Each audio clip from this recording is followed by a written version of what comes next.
I got this text from Ivan Ong.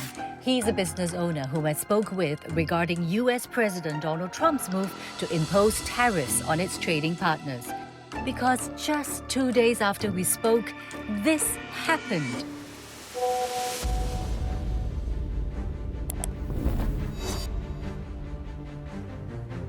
You see, Trump had imposed tariffs on imports from US trading partners over 2 months ago.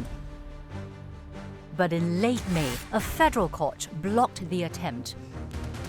His administration quickly filed an appeal, and while the final verdict is still pending, at the time of broadcast, the tariffs remain.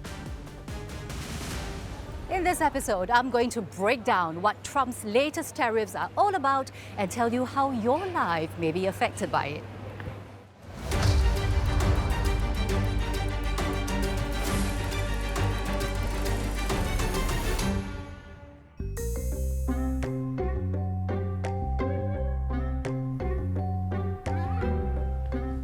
Hi, Dr. Goh. You look like you're having a live stream.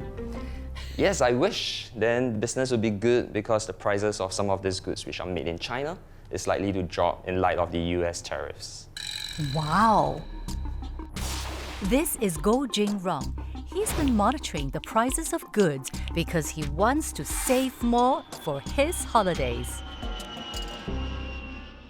Why would only some items be cheaper and not others? Every country around the world, in particular for China, they were slapped with one of the highest tariff rate, 145%, at the peak of the trade war. And when that happens, it pretty much stops trade from happening between China and US. Many of these Chinese producers, they would then have to look for alternative to offload many of the goods that they have to other regions such as Southeast Asia. When that happens, the prices of many of these goods is likely to come down. With the recent de-escalation of the trade wars, the tariff rate on China is now between 30 to 54%. The effect that we just discussed is likely to be not as critically severe, but it will still be severe. So what you're saying is that some of these goods have already been made by China and now they cannot sell it to the US markets because it will be too expensive for American consumers to buy. But China has to sell the goods somehow, so people like us in Southeast Asia will be the main beneficiaries. That's right. What are some of the items that are likely to see a drop in prices? It's not item specific, it's not company specific. Items with more profit margin is likely to see a greater drop because they have more flexibility to play with the price. So give me an example. Sure. Apparels like this traditionally have a higher profit margin. So for instance, if they make it for $2, they traditionally might be selling it for $8. But because they have a larger buffer, maybe they can cut it by 50% to $4. Will this one see the price drop as much? For items like electronics, the margins that they have is less than items like apparels, and because of that, they have less flexibility for them to give discounts as compared to maybe things like clothes. All-important question. When will I see the prices start to drop?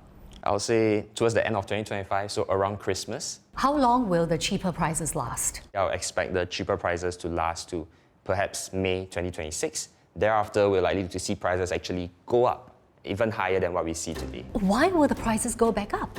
If the tariff rates that we see now remain heightened, Chinese producers, they will find that they will no longer be able to sell as much products to the US, which means that they will be producing less goods than what they are producing today. Say this puzzle here, originally if they were maybe producing it for maybe $5, now because of the loss of the US market, they produce less and each unit now costs maybe $7 to produce.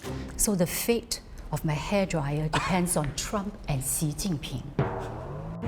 So, what are these much talked about tariffs all about? It all goes back to April 2nd in Washington, D.C. This is US President Donald Trump, and in his hands are a fresh set of taxes he had imposed on foreign imports into the US. That's because he thinks America has been shortchanged, and now it's payback time. You see, America runs a trade deficit with 92 countries. That means the US is buying more from these countries than these countries are from the United States. To fix that, Trump's solution is reciprocal tariffs, and there's a formula behind how these percentages seem to be derived. Take Vietnam, for example. Trump uses the trade deficit, meaning how much more it buys from the Southeast Asian nation, divided by how much it actually buys from Vietnam, and then halved it. Over 180 countries and territories were hit with tariffs. But here's where it gets weird. Heard and McDonald Islands both have no trade deficits with the US, and the only residents there, penguins, they too got imposed with a universal tariff of 10%. Singapore wasn't spared either. We also received the same tariff rate of 10%, even though the US actually has a trade surplus of around $30 billion in 2024 with us, meaning we buy more of their stuff than we sell them. Tariffs are usually used as a tool in foreign policy to exert economic pressure. But between countries on friendly terms, tariffs are usually eliminated in what has become known as bilateral free trade agreements, which is exactly what Singapore and the US have. For over 20 years, Singapore has a free trade agreement with the US. What exactly does our trade agreement entail? Well, I need to meet Clara Lee, who has been decoding the fine prints of every trade agreement in the world. But, at a golf course? Hi, Diana. Hey, your ride is here. Yeah, thank you. Okay, let's go. Yeah, so I've asked to meet you here today because the United States-Singapore Free Trade Agreement started its negotiations at a golf course. So back in the year 2000, our former Prime Minister Goh Chok Tong and the then US President Bill Clinton, they were at the APEC Leaders Summit in Brunei and decided to head out for a round of midnight golf. So over the course of the golf, our Prime Minister Goh made a strong case for the United States-Singapore Free Trade Agreement, and it would be a milestone because it would be the first agreement that the US would have with a country in Asia. So during those days, it was a major win for Singapore. Yes. It took us many years and much effort from both sides. The Free Trade Agreement was eventually signed in 2003 and came into force in 2004. What did the US-Singapore FTA mean for us? This means that tariffs will be removed for all exports from Singapore to the US as well as from the US to Singapore. And this covers not only trade in goods, but also trade in services. Which means that the current US tariffs is a complete reversal of what the US-Singapore FTA sought to achieve. It is definitely contrary to the promises that were made in the agreement.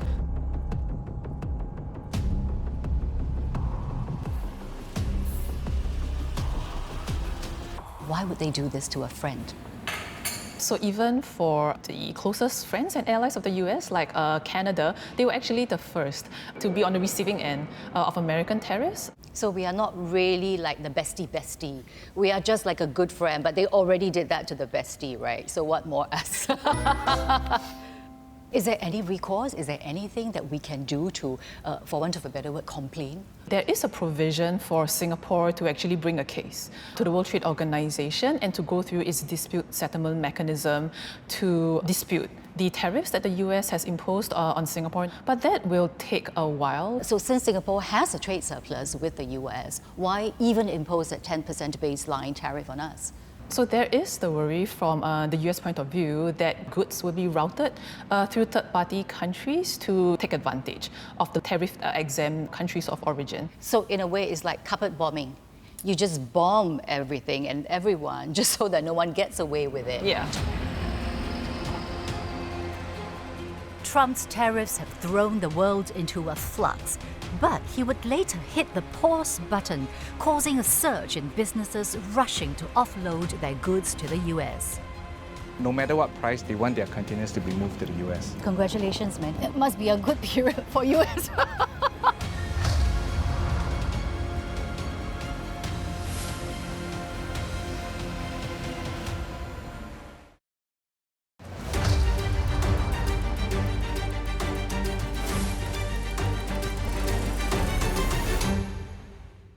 This is a timeline of events ever since US President Donald Trump announced sweeping tariffs on over 180 countries and territories in April. And this is where we are at now. President Trump has hit the pause button on higher tariffs for 90 days, no extra hikes. Just a flat 10% for all countries till July 8th, except China. It was only in early May, when the US and China struck their 90-day truce, that both sides scaled back on their tit-for-tat tax by over 100%. China now pays 30% on tariff on most goods sold to the US until August 12th. We are now 30 days into the 90-day US-China truce. I've been asked to meet my next expert here. I'm told he's been reaping rewards from the truce announcement. So Diana, you see these are the container ships and my job is to book container space on these vessels for my clients who may be located in Singapore, Indonesia, Thailand or around the region.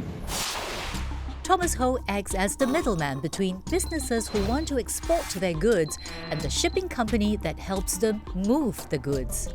His job is to find a spot on the ship for the exporting company. So I was in New York on the day that the truce was announced, having coffee with an executive from one of the shipping companies. She had to excuse herself midway through the meeting because she was called back for some urgent Zoom meetings with Asia. I think they are anticipating a big rush for container space to be moved to the US. Why would there be a big rush for container space to the US? When the tariffs were first announced, everything came to a halt. Everything was put on hold by most factories in China. There's approximately about 500,000 containers stuck in China. No one was able to absorb the tariff on the goods. So now, with the 90 days truce, everyone is rushing to push their goods to the US. Okay, which means, whoa, pretty much like our boat is rocking a little bit, but it's not exactly moving. But when the truce period was announced, like this boat would have to ramp up the speed and start rushing out. Exactly. With limited capacity, freight prices will definitely surge because everyone wants to have their containers booked on board. How much have the shipping prices increased? Since the truce period, right, prices have almost doubled. No way. Yes. So even though freight prices have doubled, we still have customers calling us that, and no matter what price, they want their containers to be moved to the US. Congratulations, man. It's a very busy period for you. It must be a good period for you as well. All these shipments are going to the US, but if I'm importing directly from, say, Indonesia, will I be affected? Yes, definitely you'll be affected. Because countries like Indonesia, they do not have direct vessels calling from Indonesia to the US. So whatever they send to the US will be sent to Singapore first to connect on mother vessels like this to the US.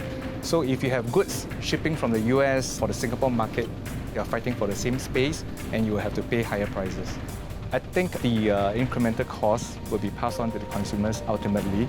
So definitely we will be paying more for the goods. Also, you can expect some form of delay when you are buying goods into Singapore. Reason is, Singapore port is congested. Why is there a congestion? Everything is operating at full capacity. Vessels arriving at the port are facing longer port stays, and this puts a strain on the shipping schedule. In the past, vessels like this, when they call at Singapore, they usually take about 24 hours to fully unload and reload their containers. But right now, they take up to 2 to 3 days. Waiting longer for your parcel to arrive? Well, you might already be feeling it. Paying more for them? Well, it really depends on when businesses might pass the cost to us consumers. But this is during the truce, so what happens when the truce ends?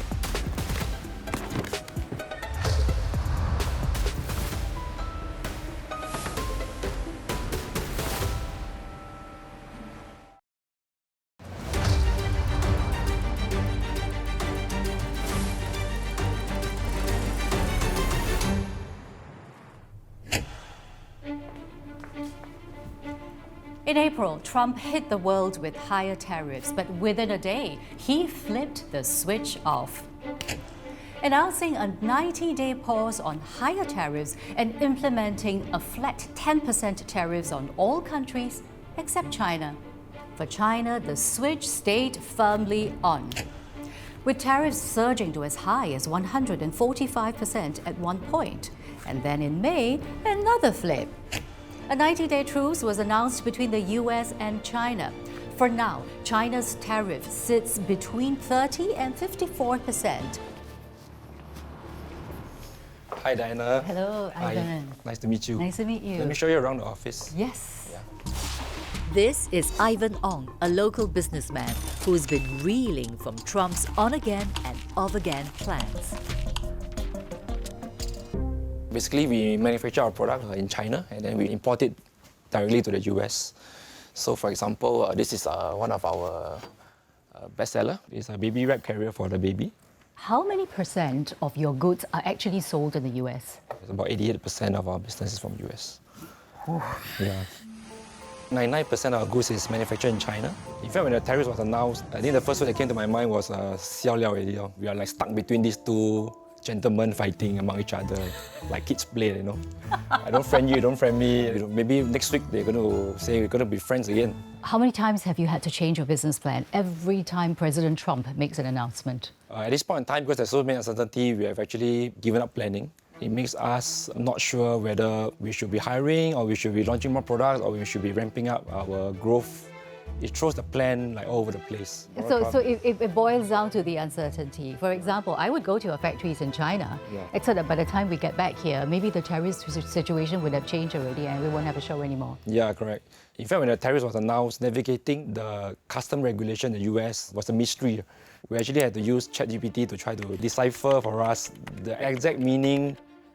Did you at any point in time think, am I going to be put out of business? If this thing drags for a long period of time, we probably might have to increase our prices, maybe like a 5-10%, reduce our advertising spend to try to be able to survive.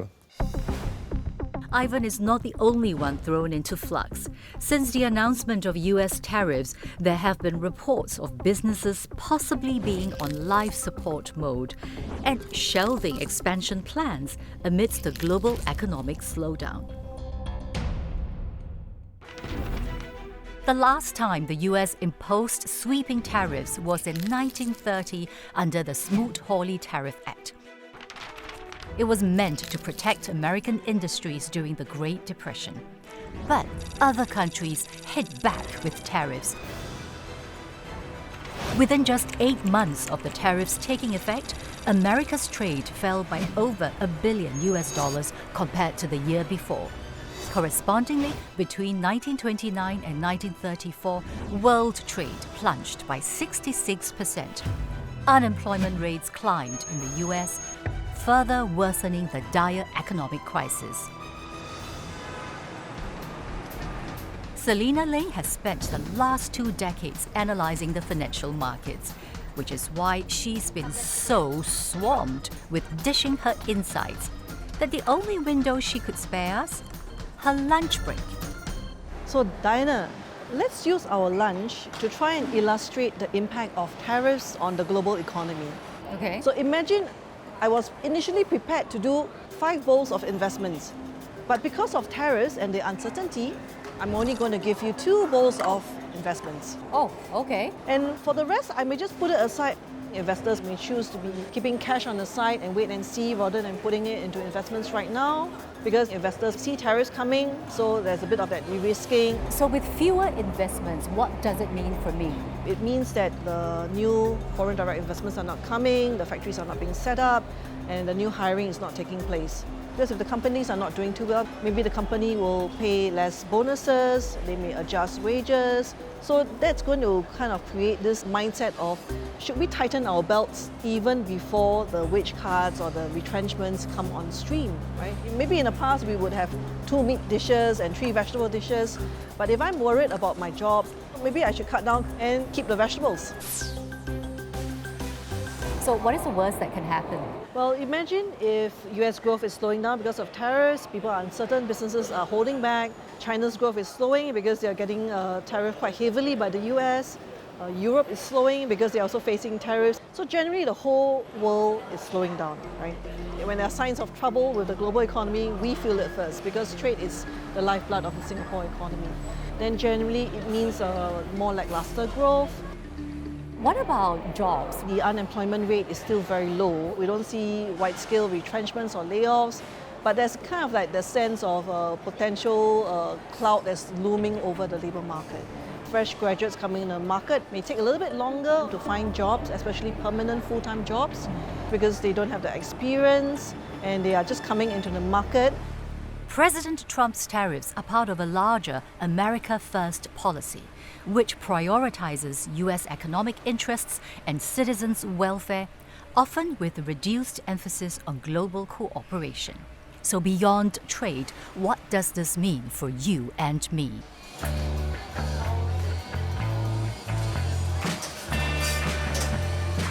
America First, as far as Trump is concerned, is number one, trade deficits.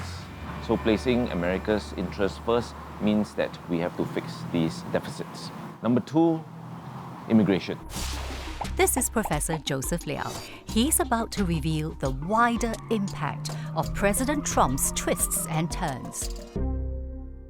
So the question of keeping out what he deems to be unwanted, unwelcome migrants is critical for him. The question is always how you implement it. And this is where there's a lot of uncertainty. It appears that America First is really being pursued at the expense of others. What are the broader implications for a layperson like myself? I mean, for example, we've seen what's happening to Harvard. What does it mean when I want to work, play in the US? The risks of things being derailed are much higher than they were in the past. You get a H-1B visa to be able to work in the US. Great. In the past, you can be pretty confident that with that visa, you will be able to get whatever you want done there, right? Today, can you be as confident about that? Will their loss be our gain? So there is going to be, I think, a rush to capitalize on a potential outflow of talent from the United States as a result of what the US is doing today. There are still the top universities there. Singapore, over the decades, has benefited greatly from this. If this situation prevails and that the United States is making it more difficult for foreign students to go there, then we are going to lose access to that energy, that innovation, that drive, that ecosystem. And it's ironic because that was exactly what used to make America great. Exactly.